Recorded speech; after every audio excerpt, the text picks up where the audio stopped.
Lemonade Originals. All right, and welcome back to another episode of Lemonade's Driving Brand Growth podcast. I'm your host, Trevor Dudak, and today we're joined by Quentin, Head of Strategy for Gameloft North America. It's good to see you again, buddy. And please, for the audience, give them your full name that I cannot so eloquently pronounce without my French accent. No problem. Hi, Trevor. Thanks for having me here. So my full name is Quentin Moreau-Defarges. Beautiful. Music to my ears, but I can't say it. We had a great conversation last time, and was excited to talk to you again because you guys have been up to some amazing stuff, and we'll get into that. But before we do, I kind of wanted to ask you a little bit about just your journey into marketing and the business field that we're in now, and kind of how that started for you, whether it started creatively, whether it started strategically, whether it started in something totally unrelated. I'm always really fascinated by those stories. Yeah, sure. So actually, I've been with Gameloft now for more than 10 years. Actually, next May will be my 11th year with the group, with the company. And I've always wanted to work in the video game industry. That was something actually that, that sparked into my mind after I graduated high school. I've always loved playing video games since I got my first NES Entertainment System, in when I was, I think, 6 years old. So I really remember that moment. That was my Christmas gift at that time, and it really started a passion with it. So after that, after I graduated high school, we have some sort of special university system in France when it's actually called, it's very simply called business schools, but it's a private university on the on the side. You do 2 years to prepare for a national exam, and then after that it gets you into 4 years inside the business school. So that's basically a 6-year span after you graduate high school. And so during that time, actually, I had to look for internships, and I applied for a lot of the big gaming publishers, the Ubisoft, the EA, the Activision, and I was kind of unfortunate because I wasn't able to find an internship at that time. And finally, after a couple of years spent at Sony, working for the electronics vertical, so not PlayStation, but everything TV, hi-fi, audio, camera, etc. I worked there as a web and CRM project manager. And after that, so I attempted again to find something abroad. I wanted to work abroad.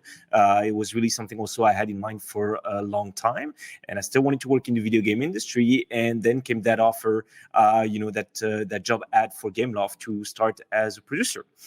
So I applied for that, and after a few interviews, I finally nailed it. I finally managed to get into the industry, and I packed my suitcase, flew to Vietnam, and that's how I started at Gameloft. And my first job there was actually as a producer, so a project manager, to put it simply.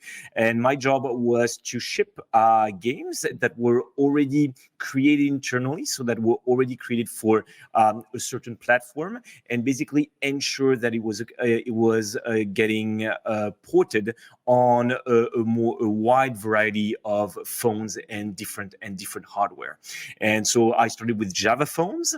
So, these flip-flop phones that you used to have about 10, 12 years ago. After that, obviously, Apple came with the iPhone. Gameloft started invested heavily into the App Store, publishing some of the first games on the platform. And so after that, in parallel to that, I evolved through in the company. I went to Asia to start up one of their department of there. Moved back to Vietnam. Basically evolved in the hierarchy, etc. And so I ended up actually leading our in-house creative agency over there. That was my last position in Vietnam. And then a couple of years ago, I moved more onto the business side of things, onto the sales side of things here in Toronto. and where I basically, I'm part business developer and part creative. And my job right now, in a nutshell, is to create and to ideate games for brands. I love that, because I find myself in a similar position now, where it's sort of part sales, part really championing what the company can do, but also part of that is really seeing a vision for what you can do for clients and starting to iterate and ideate on things before it's really a thing or a project. How do you feel that that experience building the creative team that you've told me about in Vietnam and working projects, and managing projects, really shaped your ability now to be able to kind of on the cuff, brainstorm ideas on the sales and business side of it that are, A, feasible, but also B, like the right solutions? It's definitely an added value. I won't lie. It was definitely helpful. All that experience I acquired, as project managers, producer, senior producer, etc., really helped me,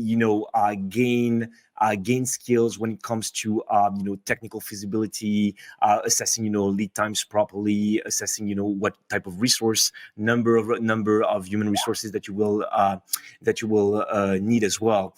And so I think it was really like these milestones that really helped me get to where I am right now.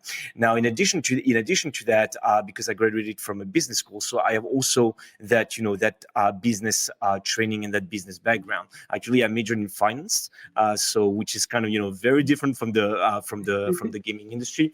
But I think all this knowledge is also helping me right now, trying to strategize and try to identify which vertical to go, which vertical to aim at, what type of brands we're looking at. We should be looking into what is their strategy, analyzing the overall strategy and finances of a company to see if there's potential in there. So all of this combined, I think, makes the work really unique, and that's why I like it so much on a daily basis, because I don't get to just create games. I also get to really be in touch with agencies, with our client. I get to try to understand their budget constraints, to try to understand their business constraints, and so that's really I think what makes the job fun on a daily basis. Yeah, and so much of the gaming world now is that financial aspect, right? I mean, I find that all the projects we work on now, as much as we have to come up with a great idea, and the creative is a huge piece, or sometimes the piece of it.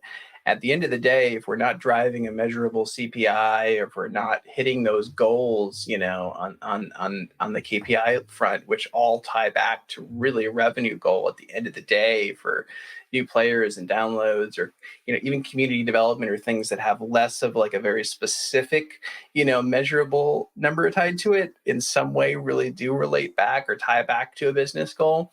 The more that you start to realize that, the more you start to shape better strategies. And I totally agree. And what we're all about, and that's usually what we say when we having intro calls with new potential prospect, is that we're all about engagement. So that's really our core business here, is because we're creating all these interactive, playable experiences. Now the thing is, gamification and gaming can also help at the lower, actually at the last point in the funnel. It can help increase consideration, and it can help also increase conversion. And we've had some examples in the past where really building a gamified experience had really an impact on an uplift on sales. And so really, I mean, people think about gaming usually as for awareness, but it can really apply at different steps in the funnel, and at different touch points. And that's what we're trying to evangelize on a daily basis our clients and prospects with. Yeah, I love that. And I love what you guys do. Do me a favor, just for listeners, like tell everybody a little bit about kind of your role, in working with a brand. So, let's say I'm, a beverage company, or let's say I'm a hospitality brand, or give me, whatever example is good for this, right? But walk me through kind of how we would start working together. Sure. So basically, it also just like I would say any advertising campaign, it starts with a brief. So we need to really see what your objectives are. Is it to promote, I don't know, a new drink? Is it to really drive people to purchase that drink? Is it more to to change minds and compare the drink to a competitor? So it really starts with it. What is your after that? Check what your target audience is. Are we looking at kids, teens? Are we looking at young adults, millennials? Are we looking at Gen X? Are we looking at boomers? And what sort of creative materials do you already have? Have you shot a TV commercial? Do you have like are you working with an influencer or influencers? And so all of these elements will help us shape a gaming strategy, and actually a 360 gaming strategy around units. So in a nutshell, that's what we would do. Now after that, also depending on the level of budget that you have, we may suggest to just have a very simple interactive video unit, or we may go if your budget goes in the 6 or 7 digits, which can happen, we'll suggest maybe to go with a standalone application that will be updated on a regular basis. So it can, that's the beauty of it, is that we cover a wide variety of possibilities, a wide range of products and solutions. But basically, just like I said, everything starts with a brief, and from there on, we can really suggest different products, different concepts, and we can go from there. What's a good example of something like where there's been a business or a marketing challenge that really you feel you guys nailed and you solved through gamification or through working together to create it, whether it was like as simple as a playable or whether it was that bigger sort of build out that's ongoing, whether you mentioned the brand name or not, Sure. So we actually one of our at least in North America, one of our main verticals is actually health and pharma, and you might think that it's kind of this kind of vertical might be a little bit old fashioned maybe, it and sounds odd when you say it. Yeah, Exactly, right. And I think it's a good example of how we manage to turn things around and really prove to the agency and the client that gaming can really help engage with either the consumer or with actually healthcare professionals. And the thing is that our focus has actually been more on the B2B side of things so far in this vertical. And lately, we produced an interactive media platform for different virtual events where that included a mini game to explain the mechanism of action of a molecule that that pharma company we worked for was developing. There was also an interactive video in there. There was also a sort of microsite when we provided more details about the status of that, the state, of that research. So really what we can do with gamification, that's something that I say usually, either in interviews, in podcasts, or in articles, anything can be gamified, and I really believe in this motto. And really, what we've done with the health and pharma industry is something that proves that anything can be gamified. It's definitely not one of the easiest vertical to approach, and because of all the scientific research behind it. When I'm not a doctor, I don't have a PhD, so clearly this one is probably one of the hardest to approach, or one of the verticals where you have to be the most cautious, because there's obviously medical consequences involved, and so I think that's really one of the best examples that I can give you for that question. But to your point, it's also because it's one of the more like complex, scenarios to explain or communicate, whether it's to the end, patient, or to a doctor who's, checking out new drugs for drug rep or something like that. Because we've worked with that space somewhat before too. And I know how much work goes into just explaining, once you've created a drug, for example, to the doctors, hey, here's what it does and here's why you should consider it.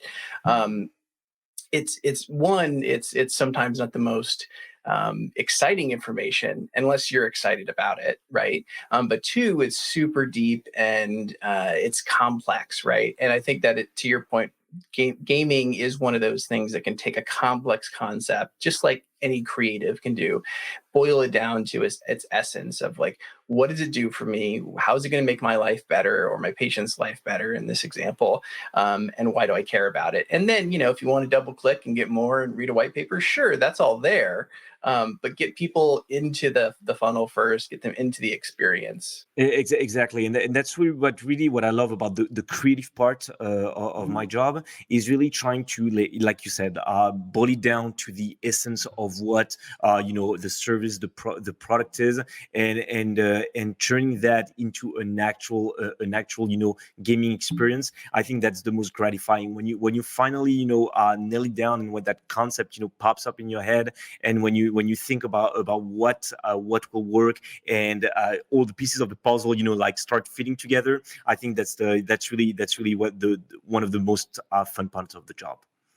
I absolutely agree. Shifting a little bit, but part of this, so last time we talked, you were telling me about the work you did when you were in Vietnam to create this in-house creative agency that you guys really invested in as a company.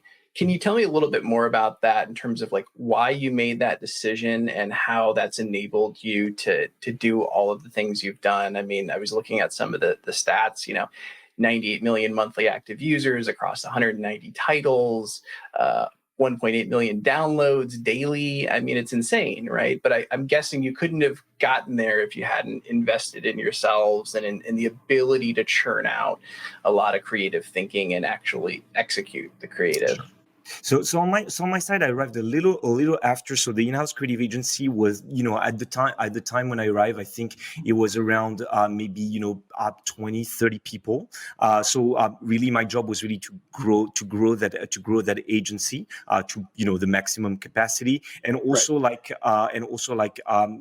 I would say improve the quality of the experiences that we were producing, and try to really enlarge the variety and our portfolio of solutions for brands. So that's really what I focused on during my 3-4 years there. Initially, so we were not called Gameloft for Brands, and actually the department, the ad business unit, previously called Gameloft Advertising Solution, was pretty much started up about 5-6 years ago now, when we started monetizing our inventory. So as you know, the main economic model for mobile gaming apps is freemium. So basically you download the game for free, and then you purchase little objects, inside the games. But then after that, one of the other economic model was through advertising. And it still is, actually, especially for what we call the hyper casual segment. So we started, monetizing our inventory this way. And then after that, we thought, why not using that expertise, that 20-year gaming expertise, and putting it to the service of brands. And that's how the whole story started. And my Vietnamese and colleagues started building the idea of a creative agency that could be building these playable ad units for brands. And from there on, after a few projects, we grew to the point that we are now about 100 people over there that are 100 people that are entirely dedicated to creating gamified experiences from brands, So from cool. from 30-second playables to actually branded standalone applications.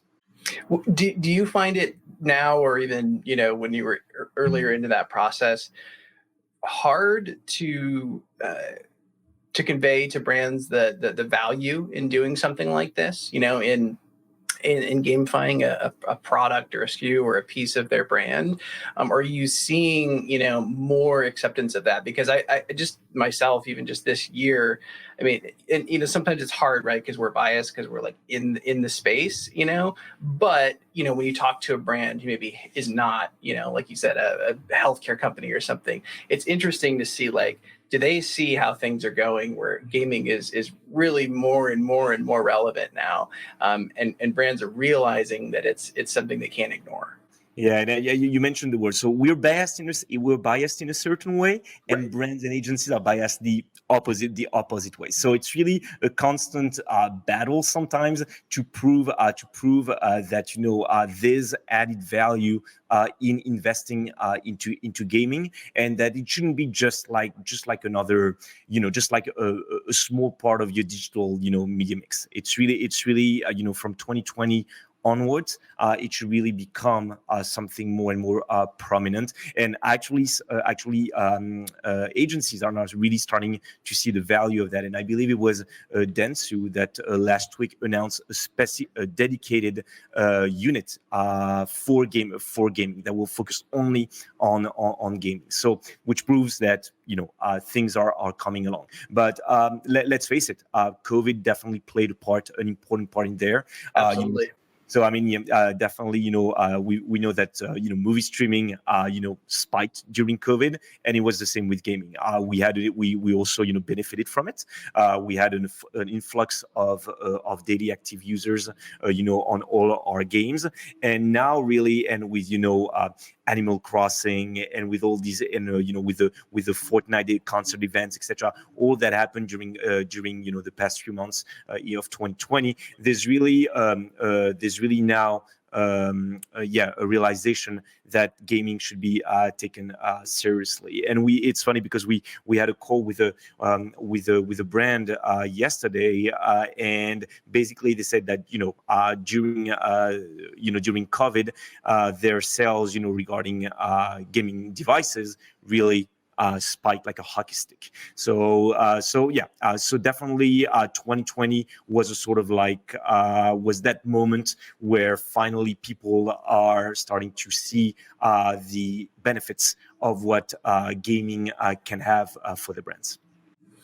Yeah, I definitely feel it too, and I think it's super exciting. I mean, obviously, there's challenging parts about everything everybody's going through, but if we can find new and interesting, exciting ways to entertain and engage people, and for brands to realize that is a real authentic, valuable resource, and how scalable it is. Sky's the limit, right? Exactly. And people really have to consider, like, when we create a game for a brand, it's really a digital bespoke asset that can be reused, on many platforms. So it doesn't only need to be, on their website. It can be reused, on their social media, on Instagram, for instance. It can be reused, for programmatic campaign. So it's not something that will just, live and die for about 2 to 4 weeks. It's something that can live longer, that can be updated on a regular basis with new content to drive re-engagement. So I think now, once again, brands and agencies are starting to realize this. Yeah, I think it's like you look at like the idea of when we started getting coupons on our mobile phones, and like how it's like that was big for a minute, but then I also feel like so much of that has kind of died off because they haven't figured out how to gamify it or to make it interesting, but mobile games and games in general have just figured out how to keep people there, right? How to keep attention there. And so for a brand to realize, like, you can't just, throw incentives out or make your stuff available, on mobile. It's not that simple, right? You have to give more of an experience and an immersive opportunity for people to be excited. Even if it's just the 5 seconds that they're spending with your brand that day, they need more reason to come back. Exactly. And I think really gaming allows brands to what's the proper phrasing in English, to cut through the noise. Yes. It's really because it really allows the user, when you play, obviously, nothing else matters, and you really focus. You want to either get the highest score. You don't want you want to get as far as possible. So that really gaming has that benefit that no other type of advertising has, really. And when you look at the display, a banner, or just a simple video, usually you will just start doing something else in the True. background. but when you're gaming, you can't do that. You really That's have so to be. true. Yeah, Yeah. I mean, everything you watch now. I mean, most videos on social, people don't listen to the audio. I think 80% or something along those lines don't actually listen to the audio. They read the subtitles. So you have to think about different ways to engage people just with video, which is always still higher performing ad unit. But you're distracted by a million other things, or your feed, or something else going on, other messages. But yeah, when you're just dropping into a 5 minute or 10 minute session on a game, or longer, that's what matters. Yep. Yep. Absolutely. And you Exactly. can't put blinders on with many other things. Yeah. And one thing also I'd like to add is that, you know, when we're talking about display, banners, video, now everything tends to be automated. So obviously programmatic, has really increased, in the past 2 to 3 years. But gaming is that kind of like, it's still that kind of creative space where you can't really automate at the moment. You really need people behind it. You really need an expertise. You need designers, you need artists, you need programmers, and you need the best to make sure that the experience that you will you will be delivered is really poignant, is engaging. And so that's also something that we're constantly evangelizing about, is that if you can go, gaming can be cool if it's well done, if it's well executed. And I think that's where a company like Gameloft, who has 20 years of expertise behind, can really come in handy. Yeah, you're right on, because there's so many like missed opportunities that I'm sure you see as well, and we see it too. It's where maybe the right idea or maybe the right intent, but not the right execution, and just understanding that, to your point, like the audience behind gaming, whether it's casual or hardcore, and there's so many different variations of these segments, as we're seeing kind of emerge, of people who are, again, like dropping in for just something really casual, and they're not doing hours and hours on end on Fortnite, for example. But you got to think about each of those persona types. But if you really understand them and you reward them with, like you said, the right creative, the right content, and you're constantly updating what you're going to be delivering, whether that's from in-game experience to how you're delivering it, to brand ambassadors, to all the things that you're rewarding your players with, they can also be one of the most engaging and kind of best brand ambassador type audiences you could ever ask for. I feel like if you get a gamer behind your brand, they're going to tell more people than the average person. If there's a toothbrush I like, I'm not likely to go tell 10 people, but if there's a game that I really like, a lot of people are going to know about it. Exactly. And the thing is also, not only it's important to build a proper game, or a proper action phase, but it's also important to take into account what can be added around. So if you want to add, again, replayability, re-engagement, maybe a leaderboard, a form, maybe it's achievements, maybe it's a special type of rewards, maybe it's new levels. So it's really about maybe it's avatar design. So really, it's about how indeed the game itself is executed, but also if you're talking about a gamified experience, so like to the broader term, it's really also about that you need to think about. Absolutely.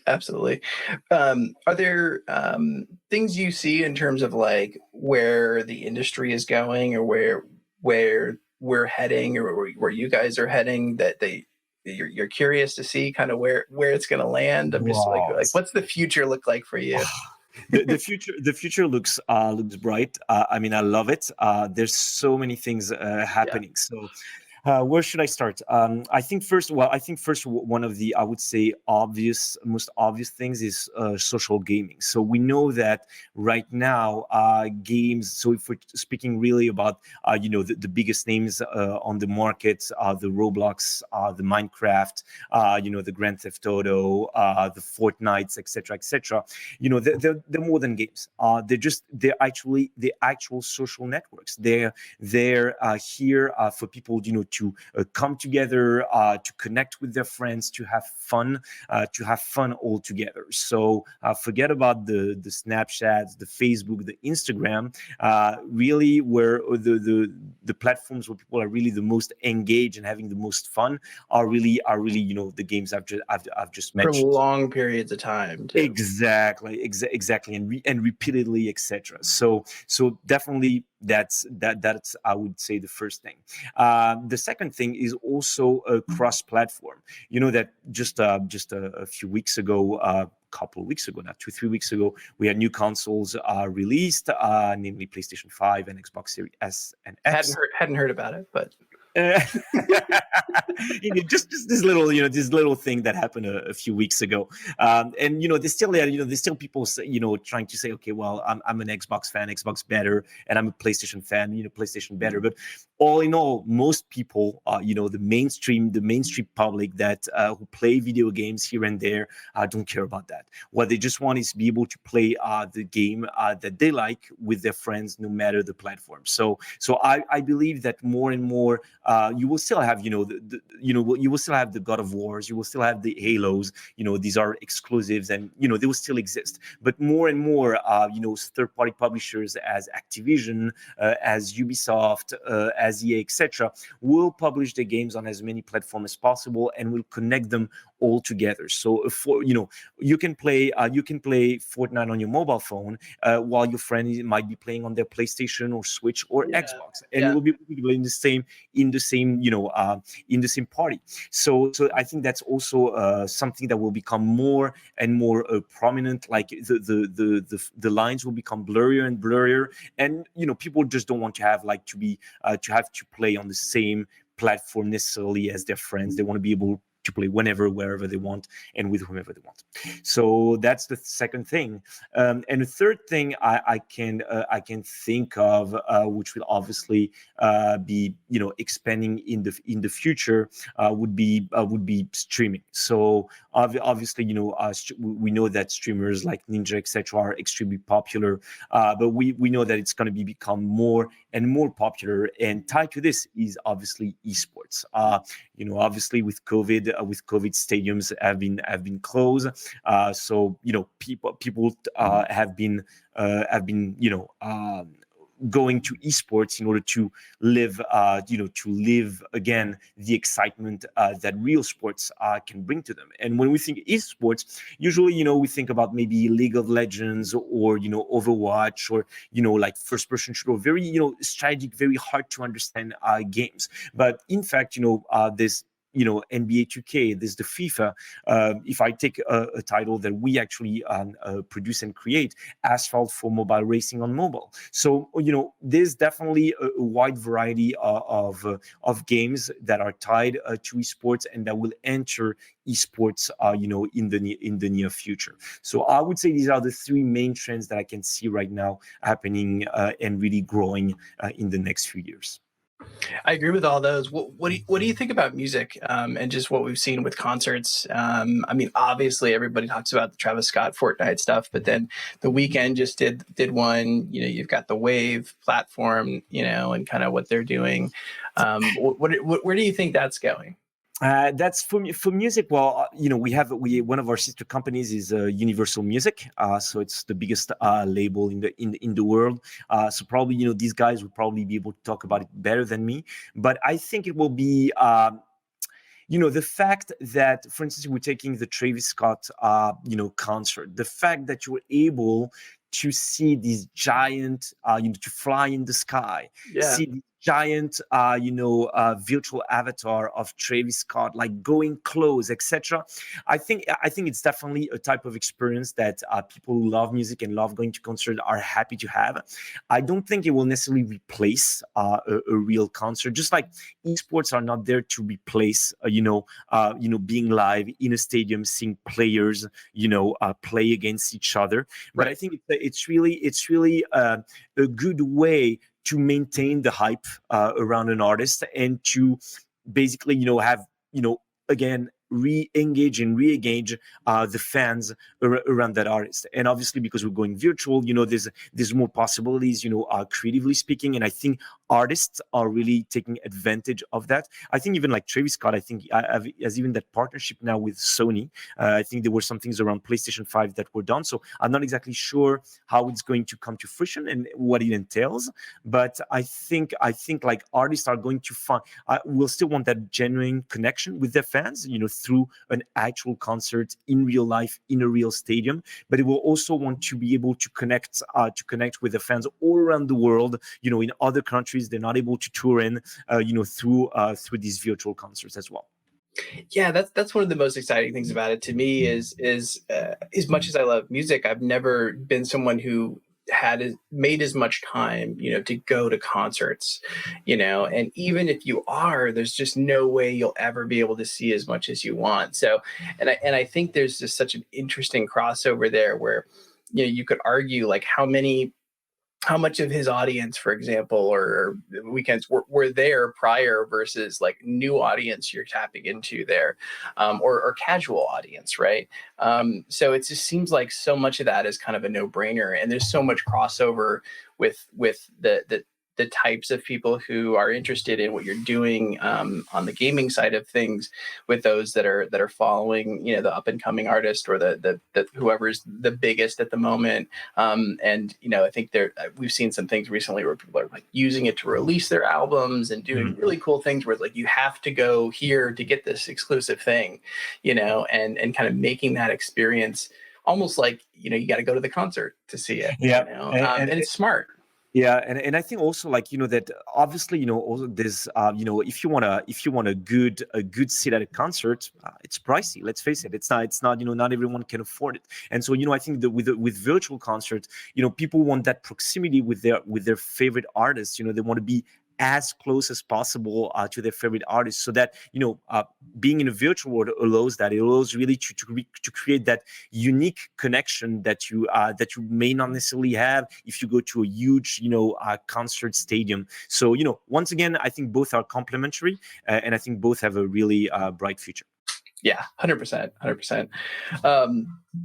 Last thing I was going to ask you was like, what's been your strategy in terms of just approaching brands, like from your sales and marketing perspective? Like how are you guys marketing yourselves? What's been your approach to putting yourselves out there and really having the right conversations with the brands that really understand it, who really get it?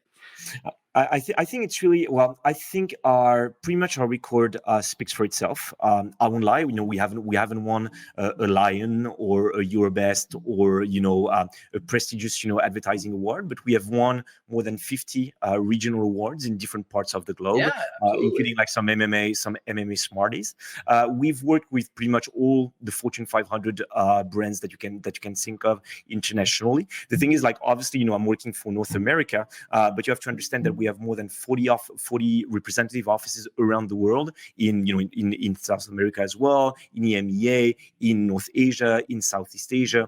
So basically, we've been able to work with a variety of brands, with pretty much covering all verticals that you can think of. So I think so far, our agency has produced more than 1,000 campaigns, literally over the past, 5 to 6 years, to the point that, some brands are sometimes coming to us without having to prospect them. And one, I think the best example that we've had recently, and you'll see that probably in North America, around April or May next year, is that Ferrero actually approached Gameloft for Brands to create a very bespoke AR-based application, and we actually released that application not so long ago in EMEA, in Asia, I think, and we're about to roll it out, in more countries as 2021 goes. And we didn't have to do a thing. Fero came to us, heard about us. Obviously, our teams, our local teams worked hard to pitch them, the best solution possible based on what they had in mind. And it's been a great relationship with them so far. And we'll really, here in North America, we're really looking forward to working with these guys as soon as the application rolls out in the US and in Canada. But I think that's the best example so far of what our work has been able to bring in terms of business. And in terms of, I would say, marketing and communication, we've been attending events. So we're virtual events, physical events pre-COVID. We're really trying to target also vertical specialized events. So maybe one that will be dedicated to digital marketing and financial services, one that maybe targeted to digital marketing in retail, etc. So it's basically just, I would say, basic business development and prospecting. But sometimes some of our projects are solid enough and bring us enough attention that some big brands are coming to us to basically create a gamified experience. One other example that I may mention to finish this one is we have one creative agency based in New York who came to us to create a gaming experience for Comic-Con, for the San Diego Comic-Con last summer, for the show What We Do in the Shadows, which is a FX network shows. Yeah. And we had basically 5 weeks to produce everything, and we decided to take up the challenge, and the result was amazing. When we had really a good traction, a solid traction on social media, we were able to have one of the main actors voicing the main character. This cool. Actor, shared the game, on his own social accounts, Instagram, Facebook, etc., Twitter. So we when these kind of things happen, then that's when we are the happiest. Is that it proves that our strategy of going with high quality production, high quality execution, that are performing very highly as well in terms of engagement, of replay KPIs, is working in the end. Yeah, I mean, the way I hear that is like you're really focusing on strength from within in terms of just developing the best work. And ultimately, with something like this, you really have to visualize it. You have to see what you've done. You have to see how you could have taken a problem and solved it, with the unique opportunity that you provide people to gamify an experience. But it's so much more than that. It's like, what is that, right? Well, let me show you. Let me show you what we did, and exactly. It really takes, I think, walking people through that the same way that we have to show our work to someone to give them an example, right, of what we've done. It's one thing to have an idea. It's another to be like, yeah, we've actually done this, to your point, 1,000 times. Exactly. And I think also like what brands and agencies appreciate is also like, I would say the patience and the fact that, we really want to partner with them to build a gaming strategy from the ground up. So showing them the benefits of this type of activation and how it can really play in their favor, especially if they want to reach Gen Z and millennials. We know that these are the two core audiences that brands want to reach as much as possible, and it's hard to get their focus. So obviously you have social media, but we think that with gaming, there's something a little bit more magical, if I could say. And once again, because you get that attention, that full focus, I think that's really the added value that we're bringing here with our gaming experiences, and that's what makes them successful. It's absolutely, I hands down agree that one of the best way to reach that audience, and I think that's a good distinction you made, which is that you're not coming to people and saying, hey, we have this game we want to make, give us the money for it. You're collaborating. You're coming up with something super custom to figure out how you can solve a problem, how you can deliver engagement, how you can deliver an experience, whatever it may be. And that's really the only way you could approach it. But I think it's hard to even conceptually think of, we as a brand can create a game. We're not a gaming company. So you guys have filled a really unique space that people don't even realize is a need. That's right. So And also, like, the thing is, like, people think that it's very people usually think that it's very costly to create a game. And once again, because thanks to the portfolio of solutions that we've developed through the past 5 to 6 years, we're really able to meet again different type of budget ranges. So it's really something I believe that brands appreciate as well. Again, investing in a Fortnite based campaign, or an NBA 2K based campaign might be quite pricey. It is actually, it is actually Right, quite right, but pricey. it's not that it's like, hey, anything you do is a year-long endeavor, or, Right. millions of dollars. There's all kinds of options that you can provide. Exactly. A lot of the stuff that you were telling me about, where it's just even a browser-based or playable, that kind of stuff has a lot of value, because our Yes. attention's so low. Sometimes you don't want to go super deep, or the brand may just not have enough, there, so you don't want to develop this super deep experience where Yeah. you get into it and you go, there's really not much here for me. I mean, I'd rather just like move my finger around a little bit and win the prize and then move on, right? Exactly, and that sometimes that's enough. But if it's well executed, if you had that little touch, Right. that will bring to it in terms of visual quality, or design of the experience. I think that's where we succeed. Yeah.